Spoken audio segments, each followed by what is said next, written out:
Okay. Muy buenos días. Este es el primer podcast que el Foro para un Desarrollo Justo y Sostenible está comenzando a realizar. Para nosotros es una experiencia nueva. Muchos de nosotros no hemos utilizado el podcast, así que puede ser que cometamos errores. Los auditores nos tendrán que disculpar, pero les prometemos que tendremos una secuencia muy interesante de debates que se van a desarrollar a lo largo del tiempo y que va a ser continuo y permanente a lo largo de este año y del próximo año. Hoy día les quiero presentar a Osvaldo Rosales, economista, quien fuera director de la División de Comercio Internacional de la CEPAL, una conocida institución de Naciones Unidas que tiene su sede acá en Chile, un tremendo edificio, y que tiene una larga trayectoria de más de 70 años de trabajo en materia de desarrollo económico y social. Osvaldo escribió un libro sobre un tema que es de mucha importancia para Chile. Es sobre China, ¿ya? Y quien es el primer socio comercial de nuestro país y que hoy día ya no solo estamos realizando comercio, sino que están entrando inversiones desde China hacia Chile. Y les quiero decir, este libro es de una tremenda profundidad. Osvaldo me cuenta que este libro, y lo quiero mostrar en pantalla, es un libro que lo tuvo que achicar para que fuera accesible al común de los lectores, así que se los muestro. Yo no sé si se ve en pantalla. El sueño chino. Y este libro está publicado por la editorial Siglo XXI en conjunto con la CEPAL. Espero que la mano no me esté temblando mucho, pero yo espero que quede claro la imagen del libro. Este libro tiene un título, se llama El sueño chino, pero además dice cómo se ve China a sí misma y cómo nos equivocamos los occidentales al interpretarla. Hay mucha ignorancia sobre China. Chile debe, al incrementarse las relaciones con China, incrementar la profundidad y la calidad del debate sobre ese país. Así que dicho esto, yo te quiero dar la bienvenida, Osvaldo, por estar aquí presente y disponer de tu tiempo. Muchas gracias, un placer, como siempre. Una nueva aventura conjunta. Una nueva aventura conjunta. Oye, mira, Osvaldo, tu libro, la primera pregunta que yo te quiero hacer es ¿qué te inspiró para hacer este libro? Bueno, tú sabes, yo soy un seguidor de la economía internacional y rápidamente uno concluye que las tres tendencias fundamentales que están moldeando la economía mundial y que la van a seguir moldeando en las próximas décadas, en mi impresión, son 1, el cambio tecnológico, 2, el cambio climático y 3, la irrupción de China en la economía global. Entonces, cuando uno examina la irrupción de China sin anteojeras, sino con una mirada lo más crítica y abarcadora posible, uno detecta varias señales que, en mi opinión, eran súper relevantes. 1, China en 40 años consiguió el proceso de industrialización más intenso en la historia de la humanidad. 2, el proceso de urbanización también ha sido el más intenso y el más rápido en la historia de la humanidad. 3, el cambio de una economía prácticamente agrario, rural, a una economía industrializada con esa urbanización, obviamente impactó en la economía global cuando China ingresa a la Organización Mundial de Comercio el 2001. Ya en prácticamente una década, eso tenía repercusiones en los precios internacionales, incluso en el salario de las industrias intensivas de mano de obra en Occidente, y por lo tanto, todo eso me llevó a la conclusión de que sin entender lo que estaba pasando en China y cómo se vinculaba lo que pasaba en China con lo que pasaba en el resto del mundo, era muy difícil tener una mirada global respecto de dónde va la economía y por ende también la política mundial. Eso me inspiró y me llevó a estudiar mucho. Ahí está la bibliografía atrás, que es bastante extensa, para trabajar en este libro. La segunda cuestión que te quiero plantear es, y esto es la impresionante transición de un conjunto de instituciones que giraban en torno a la planificación centralizada a lo que ellos denominan actualmente el socialismo con características chinas, que como tú bien dices es un término súper ambiguo, pero que en realidad muestra un país que es una economía de mercado, es una economía capitalista, pero también con un Estado muy fuerte. ¿Cómo pudo darse esa transición tan compleja, tan difícil? Ellos tenían comunas populares que había sido parte que se originaron un poco después de la conformación de la República de China en el año 49. ¿Cómo lograron desarmar todo eso? ¿Cómo fue posible desarmar todo el sistema de planificación centralizada y pasar a un tipo de institucionalidad muy diferente? Entonces, debe haber estado lleno de debates eso. Entonces, ¿cómo ves tú ese proceso? Está muy bien descrito en tu libro. Bueno, tú sabes, este es un tema que me apasiona, así que espero no alargarme un par de días en la respuesta, pero tratando de ser lo más telegráfico posible. Aquí la personalidad de Deng Xiaoping, que es el padre de las reformas, es fundamental. Y muy rápidamente, Deng Xiaoping vivió dos procesos cruciales. Uno, el periodo que se hacen flores, que compitan en escuelas, y después viene el periodo del gran salto adelante. En ese momento, Deng Xiaoping estaba a cargo de la economía, pero discrepaba del objetivo de Mao, que Mao se planteó objetivos bastante utópicos, que era alcanzar a Inglaterra y luego a Estados Unidos en materia de industrialización en plazos que lo fueron acortando de manera drástica. Al principio lo querían hacer en 20 años, luego en 15, luego en 10, incluso en algún momento Mao llegó a decir en 5 años vamos a alcanzar a Inglaterra y en 7 años a Estados Unidos. Y eso motivó a que a nivel del partido hubiera un frenesí utópico por inflar las metas. Ahora, el único problema que tenía eso es que a medida que digamos, cuando un nivel inferior inflaba la meta, el nivel superior tenía que volver a inflarla para no aparecer menos revolucionario que su subordinado. Entonces resultaba que al final las metas de producción, por ejemplo, de acero, pasaban de un incremento del 5% a incremento de 95% de un año a otro, lo cual era absolutamente inviable.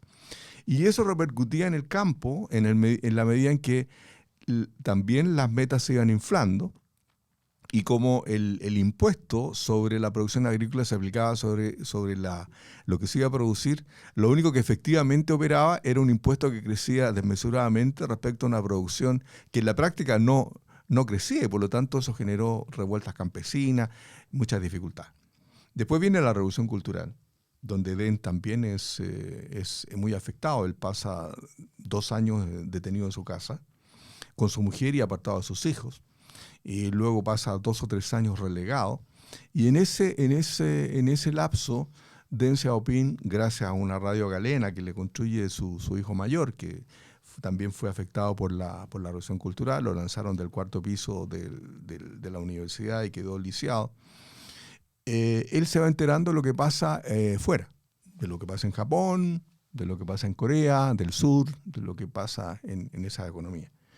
Y comprueba con mucho dolor que el sistema no está dando los resultados y que la situación de vida de los campesinos es miserable. Y por lo tanto él empieza a decir, esto no está funcionando.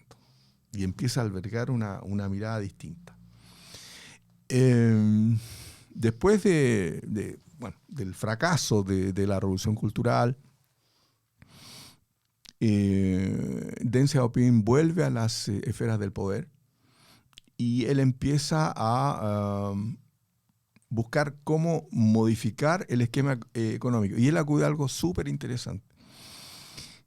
Él organiza lo que podríamos llamar viajes de estudio con la élite económica del partido. Y ellos tienen viajes a Yugoslavia de la época, a Europa, están en Bélgica, están en Francia, están en Alemania, están en Polonia, y conocen muchas experiencias. Y hay alrededor de un año y medio en que no menos de 500 de miembros de la élite económica, digamos de la gestión económica del partido, tienen esos viajes. Algunos viajes eran de 2 meses y visitaban fábricas, visitaban universidades, centros tecnológicos, etc. Y comprueban de paso la calidad de vida en Europa, cómo vivían los obreros en Europa. Y después de eso, Deng organiza un ciclo de actividad de 2 meses. Y en esos 2 meses, toda la mañana, se dedica a seminarios, a reflexión sobre lo que habían visto y lo que era posible de aplicar en China. La conclusión, después de grandes debates, es que China tenía que abrirse en materia de bienes y también en materia de tecnología e inversión extranjera. Y cuando eso es corroborado y surge, digámoslo así, desde las bases, porque Deng no asistió a ninguna de esas reuniones, sino él estaba muy enterado de lo que estaba pasando, le tomaban nota y le pasaban los informes, pero él nunca asistió. Pero cuando ya ese colectivo decide, entonces ahí él aparece y dice, ok, vamos en esa dirección, y parte con la apertura primero en ámbito agrícola, estableciendo mercado y definiendo que sobre la cuota que tenían que entregar al Estado, el resto lo podían negociar, y aparecen los mercados agrícolas y eso genera un nivel de ingreso, un nivel de ahorro importante que genera espacios de semi-industrialización. Y luego viene ya el tema de las zonas de exportación, las zonas de la Free Economic Zone, las zonas de libertad económica, donde aparece esa orientación a la exportación, aprovechando la cercanía con Hong Kong, con Taiwán y con Macao, que entre otras cosas tenía mucha colonia china y por lo tanto eso facilitaba mucho la vida. Creo que ese tema ha sido muy poco destacado en la literatura, y es que Gorbachov no tuvo esa ventaja. Si Gorbachov hubiera tenido en la frontera colonias rusas, inversionista, la vida le podría haber sido distinta, porque por lo menos en la primera década de la transformación china, 3/4 partes de la inversión extranjera era inversión de chinos residentes en Macao, Taiwán o Hong Kong. Obviamente eso facilitaba mucho las cosas por idioma, por cultura y todo aquello. Eso es muy, muy notable, esa transición. Ahora, todo esto, acá hay una simplificación que degrada el debate sobre China, que mira, China es un régimen autoritario, dirigido por el partido, dirigido por una persona, y que todo el mundo obedece y que se mantiene estable porque crecen. Pero no da cuenta de los debates al interior del Partido Comunista Chino, no da cuenta de las tensiones, de las luchas de poder que han ocurrido a lo largo de estas décadas, estas 4 décadas. Tú tienes un capítulo que en la conversación previa me mencionaste como probablemente uno de los capítulos que hay que destacar del libro, que es el que se llama así. Lo voy a poner ahí frente a las cámaras. Debates, ¿se ve bien ahí? Más o menos. Debates económicos en China. Y habla de la corriente neoconservadora. Luego dice la neoizquierda. Luego menciona el problema de un Estado muy grande, pero muy débil a la vez. Y la nueva izquierda y el experimento participativo de Zhong Guan, y una visión en conjunto de lo que fue el proceso de debate. Yo encuentro que la riqueza de este capítulo que yo recomiendo a los lectores, si van a leer este libro, entérense los debates que se produjeron, es muy relevante. Entonces, si pudieras elaborar un poco sobre ello. Son temazos. Algunas pinceladas. Respecto al autoritarismo, yo creo que lo primero que hay que considerar es que China tiene, 5.000 años de historia y nunca ha conocido a lo largo de ese largo ciclo alguna experiencia de democracia liberal al estilo occidental. En segundo lugar, sabemos que no solo los chinos, los asiáticos tienen una mirada mucho más larga que la occidental. Conocía la famosa historia de Zhou Enlai cuando le preguntan su opinión sobre la Revolución Francesa y él dice que ha transcurrido muy poco tiempo como para tener una opinión definitiva. Y que eso es muy divertido para nosotros. Eso suena un chiste, pero la verdad tiene mucho que ver con la forma en que ellos examinan estos temas. Entonces, cuando uno examina los autores chinos que escriben al respecto, dicen, nosotros tenemos 5.000 años, el experimento, ellos hablan del experimento occidental tiene 200, 250 años, y la verdad es un tiempo muy breve.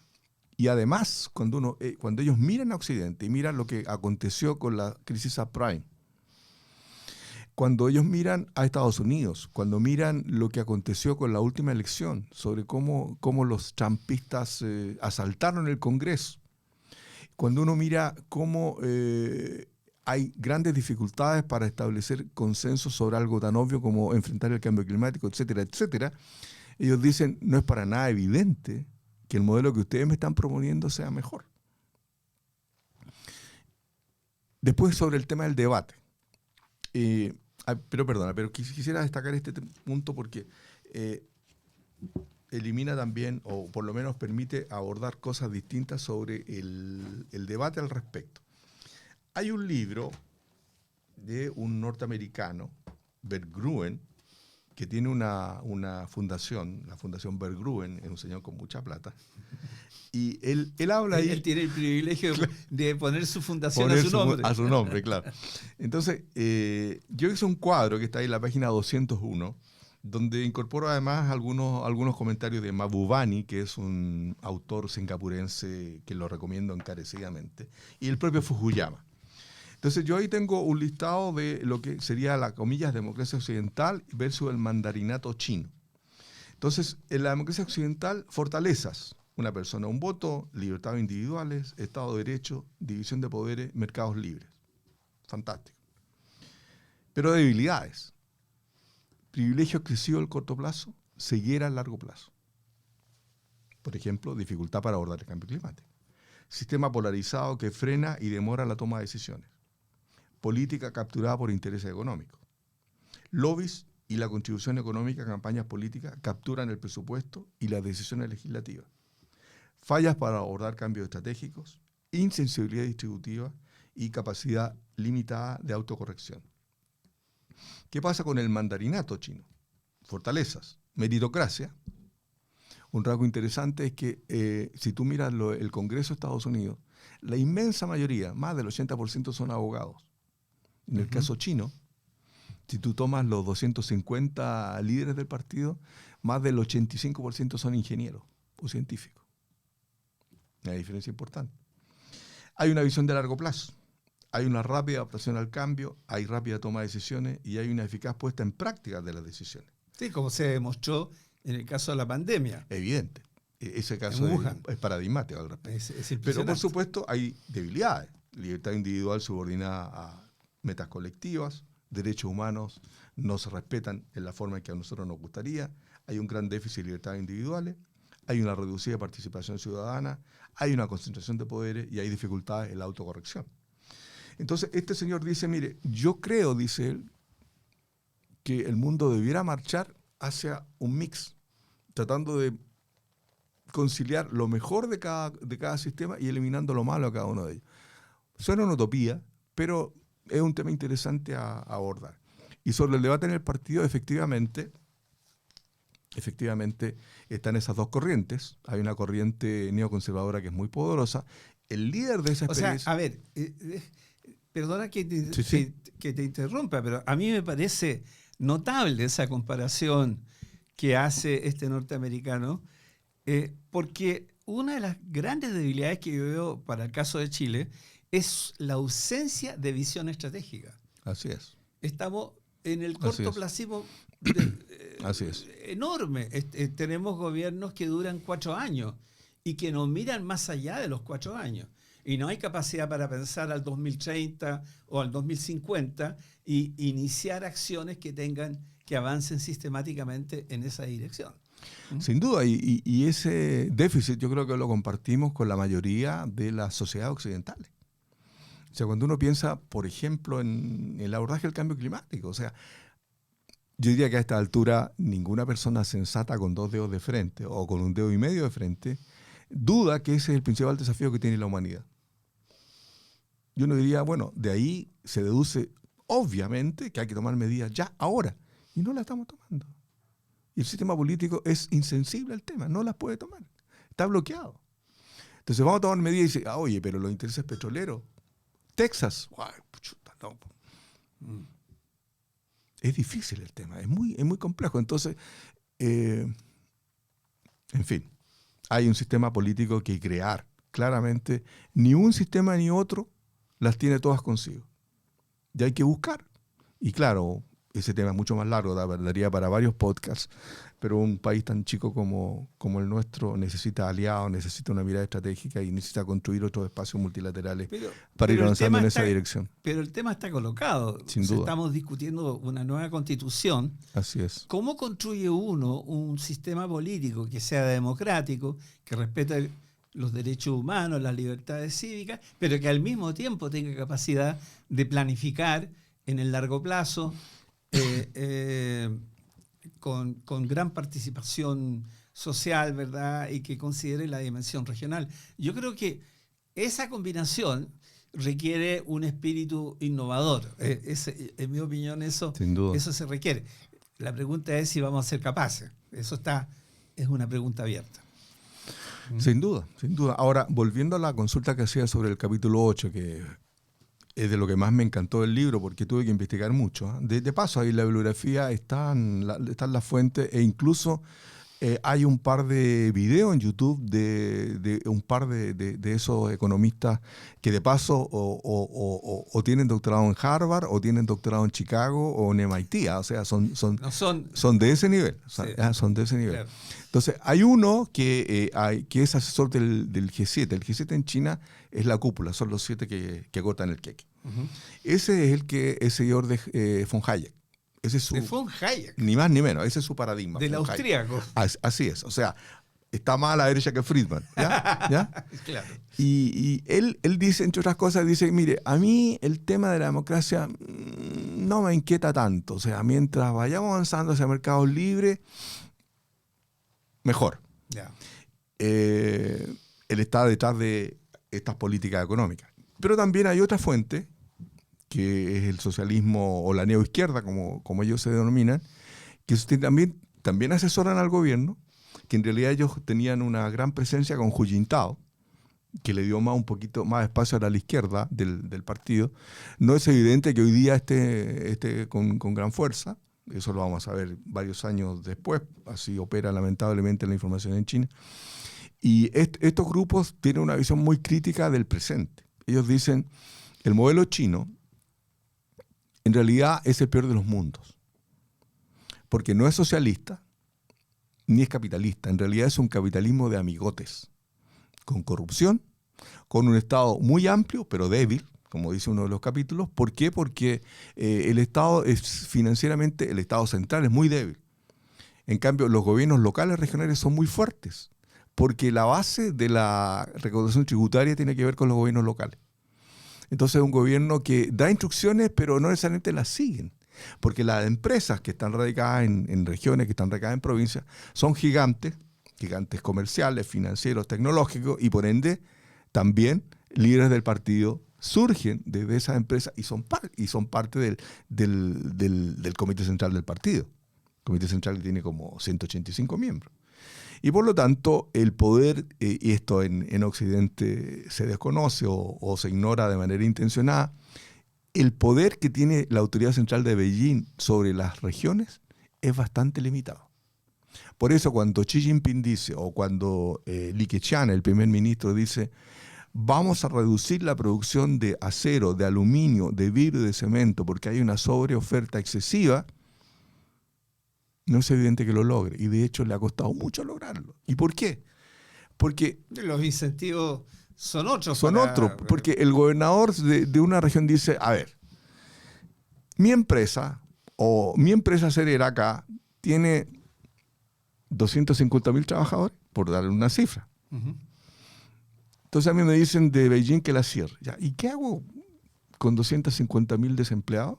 Evidente, claro. Entonces voy demorando, voy interpretando creativamente o voy avanzando a paso de tortuga, en fin. Eso es parte del debate que además creo que es importante relevarlo, por eso el subtítulo, conocer a China y tratar a partir de ahí de obtener datos mucho más precisos. Todos esos debates se dan en el seno del partido.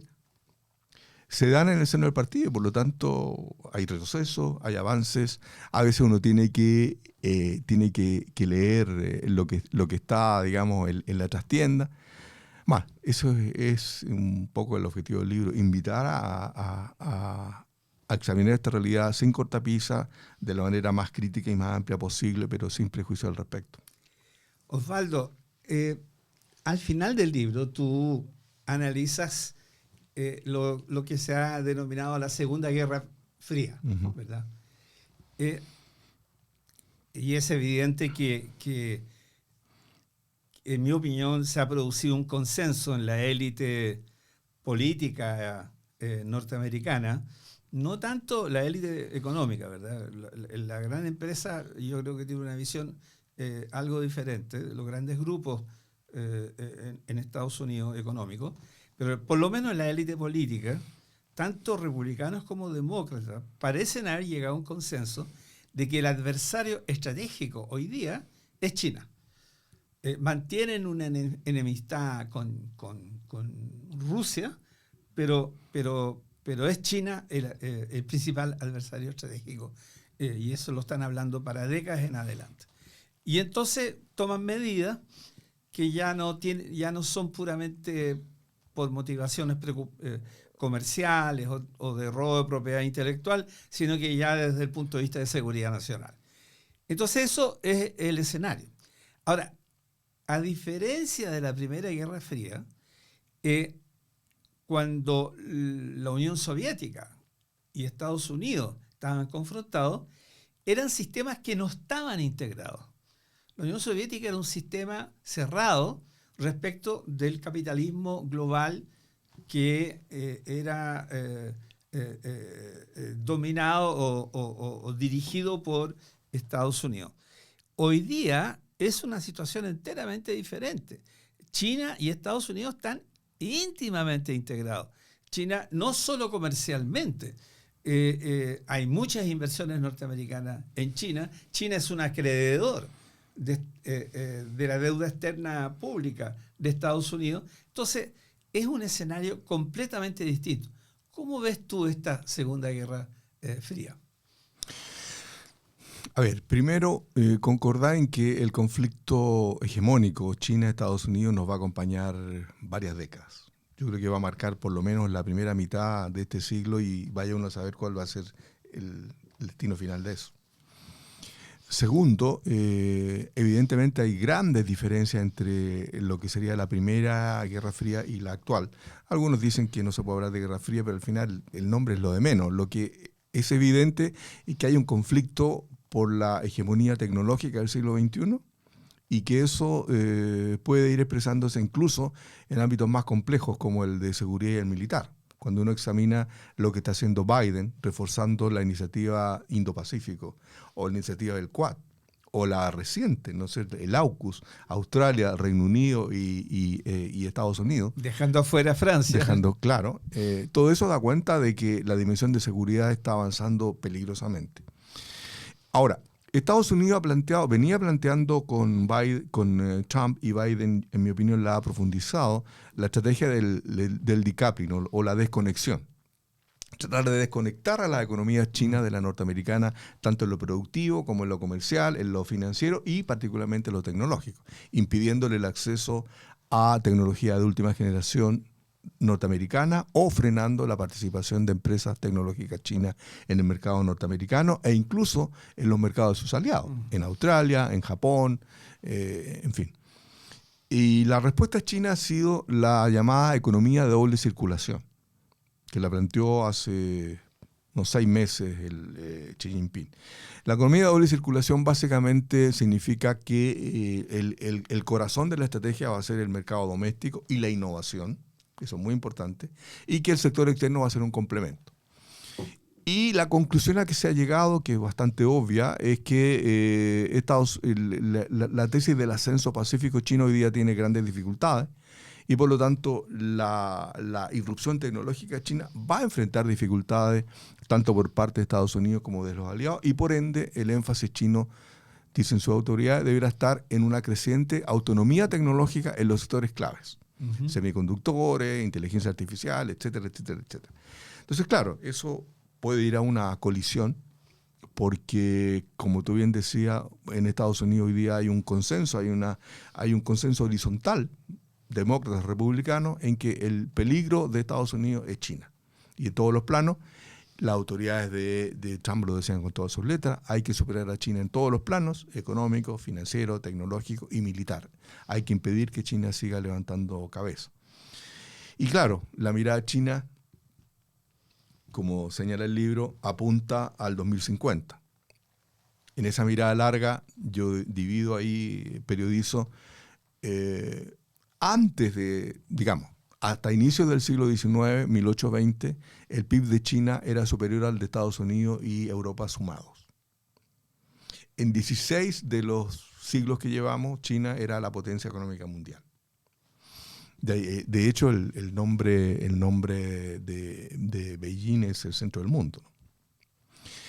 Viene la invasión inglesa, la guerra del opio en 1840, 1839, y entre 1839 y 1911 China es invadida 2 veces por Inglaterra, pero también por Francia, por Rusia, por Japón, por India, por Estados Unidos y por Alemania.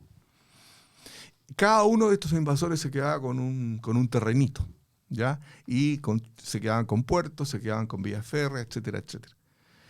Viene un periodo de inicio de la República en 1911 con Sun Yat-sen, que dura muy poco, hay un golpe militar velado, después viene todo el conflicto con Kuomintang, el Partido Comunista Chino, a partir de su fundación en 1921, viene la guerra civil interna, Japón de nuevo invade 2 veces a China, hasta que todo esto concluye cuando Japón es derrotado en la Segunda Guerra Mundial y se retira de China.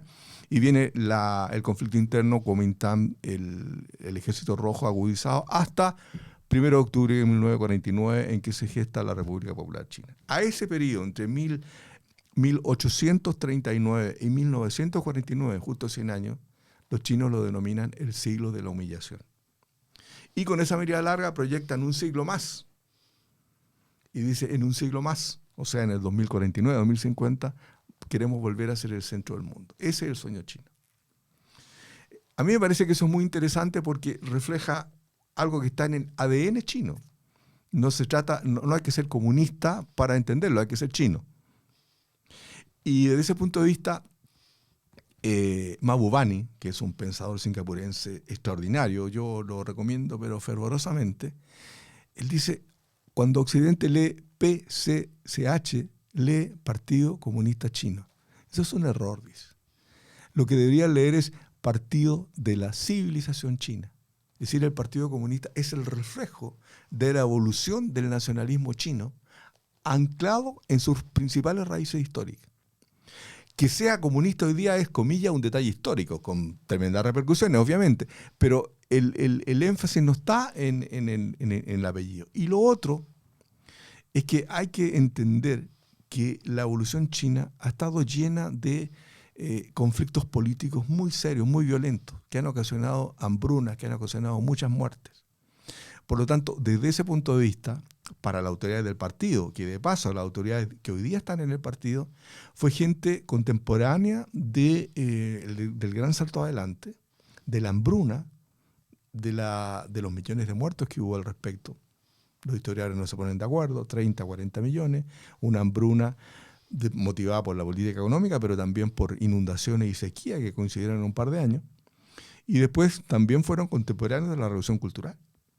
Por lo tanto, para ellos la estabilidad social y política es fundamental para un país que tiene 1.300 millones de habitantes, para un país que tiene que generar cada año 17 millones de empleos solamente para absorber a los que están ingresando en la fuerza de trabajo. Es equivalente un poco a la mentalidad alemana que privilegia mucho la estabilidad, que eso se deriva de las dos guerras y se deriva de la gran crisis de la década de los 30. Claro, de la República de Weimar. Exactamente. Entonces, hice ese paralelo, disculpa, sí. pero son países que uno los distingue por privilegiar estabilidad. Y es interesante este punto que coloca sobre China. Claro, porque en el fondo cuando alguien dice, mire, lo que ustedes tienen que hacer, cuando hablan de Occidente, los pedantes neoliberales, dicen, mira, lo que ustedes tienen que hacer es desregular los mercados, abrir la cuenta de capitales. Y sabemos lo que pasa cuando uno deja al libre imperio de las fuerzas de mercado, la probabilidad de una crisis financiera de grandes proporciones, al estilo de la que vivió Chile el 82, ¿no es cierto?, cuando el producto cayó 14%, el desempleo llegó al 30%, 33% incluyendo al PEM y el POC de la época. ¿Tú te imaginas un 30% de desempleo en China? Es una debacle no solo en China, sino en la economía mundial. Entonces, el tema no es fácil. Y termino con una anécdota que la contaba el presidente Lago. En algún momento, Jiang Zemin visita a Estados Unidos. Y estaba Clinton en ese momento, y en algunos de los encuentros, cuando llega Jiang Zemin ahí a una manifestación, entonces estaba contra los chinos, que no respetaban los derechos humanos, etc. Entonces Jiang Zemin le pregunta y Clinton le explica. Y lo que pasa es que dice que ustedes son una dictadura porque no permiten que la gente se mueva, haga esto y todo lo otro. Entonces Jiang Zemin dice, mire, nosotros somos mucha gente, cada año se mueven millones de personas de un lugar a otro y nosotros tenemos que planificar servicios habitacionales, educacionales, sanitarios, agua potable, no podemos llegar y separar eso, liberar eso. De hecho, está todavía el Hukou, que es un carnet que permite que las personas que viven en una provincia tengan acceso a los servicios sociales. Los que no viven, digamos, los que llegan migrando de otras regiones, son, digamos, los informales y no tienen acceso a los servicios sociales. Entonces Jiang Zemin le dice, ok, ustedes son democráticos porque es lo que Clinton le dice, mira, acá una persona si se quiere ir de Arkansas a Nueva York, se quiere ir de Ohio a Massachusetts, no tiene ningún problema. Interesante, dice, buena idea esa. Jiang Zemin dice, entonces si ustedes son tan liberales, yo le podría enviar cada año unos 20 millones de chinos para que se desplacen por ahí. Entonces, más allá del chiste, yo creo que hay un tema de gobernabilidad que no es menor. Oye, mira, estamos llegando al final y yo te quiero hacer una pregunta, que es el debate chileno. Ya, parroquial. ¿Ah? Vienen los chinos, ¿ah?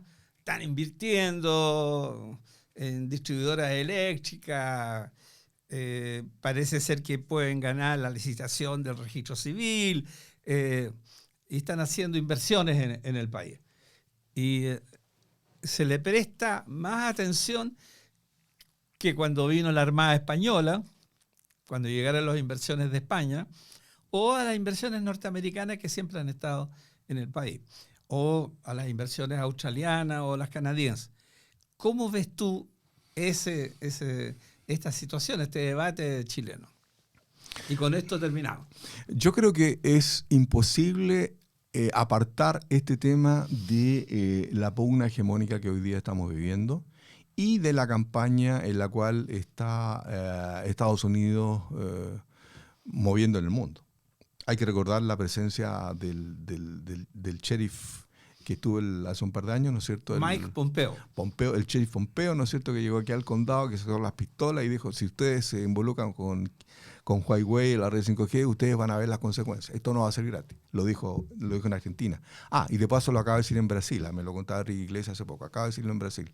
Incluso les dijo, es curioso esto, les dijo, si ustedes rompen con los chinos, pueden ingresar a la OTAN. No sé qué sentido tiene que decir la OTAN, pero bueno, esa fue la oferta. Entonces, claro, de aquí viene una campaña que tiene bastante fuerza a nivel mundial para tratar de proscribir a los chinos en distintos ámbitos de la inversión. ¿Cuál es mi mirada? Yo creo que lo que Chile debiera tener es una legislación lo más estricta posible, tanto en términos de regulación antimonopolio como en términos de seguridad, como decía, lo más estricta posible, que no haga diferencia con la inversión, con el origen de la inversión. Venga donde venga, tiene que someterse a las mismas exigencias. Y lo mismo también con la inversión doméstica. Salvo que uno diga, vamos a hacer licitaciones, cada empresa que licite tiene que cumplir todas estas normas, y el que gane se queda con la licitación, salvo que sea chino. Sería una norma bien curiosa, ¿no? Porque los chinos pueden participar, pueden perder, pero no pueden ganar. Entonces, si ganan, no, se hace de nuevo. Entonces, por favor, o sea, aquí hay que ser consistente. Y lo que está pasando, obviamente, es que China ha ido evolucionando en su internacionalización de empresas. Y China partió por no entender cómo operaba la licitación en Chile, pero está empezando a entender y está ganando licitaciones. Entonces, ahora que está ganando, vamos a decir, no, los chinos no. No sé, se requiere alguna política un poquito más consistente, salvo que se reconozca una dimensión más de economía política que diga, mira, nosotros estamos abanderizados con Estados Unidos y vamos a bloquear la inversión en China. Yo creo que sería lo peor, y por eso es que en este foro, como en el foro hermano, en el foro de política exterior, estamos propugnando lo que llamamos la tesis de no alineamiento activo. Chile no debería alinearse ni con China ni con Estados Unidos. Así es. Porque si bloqueamos, ¿no es cierto?, nuestro acceso a las redes 5G vía Huawei, vamos a demorar 2-3 años la posibilidad de tener redes, tema que tú manejas muy bien, banda ancha resiliente, con internet para todos, sin exclusiones sociales, etc. Y durante 2 o 3 años vamos a autolimitarnos de crecer con justicia social en virtud de una instrucción que emana de Casablanca. La verdad, no me parece que ese sea el camino. Muchas gracias, Osvaldo. Hemos tenido el privilegio de escuchar a Osvaldo y responder todas las preguntas que le hice con toda la paciencia posible. Acá está el libro, recomiendo comprarlo. Está disponible también en Amazon. Yo lo compré vía Amazon. Y en Busca Libre. Y en Busca Libre. Busca Libre. En Busca Libre también. Así que con este libro a la vista nos despedimos. Recuerden que esto es un podcast del Foro para un Desarrollo Justo y Sostenible. Nosotros somos una agrupación de economistas, pero también de sociólogos, de cientistas políticos, de abogados, que estamos trabajando de manera interdisciplinaria para lo reitero, un desarrollo justo y sostenible. Muchas gracias.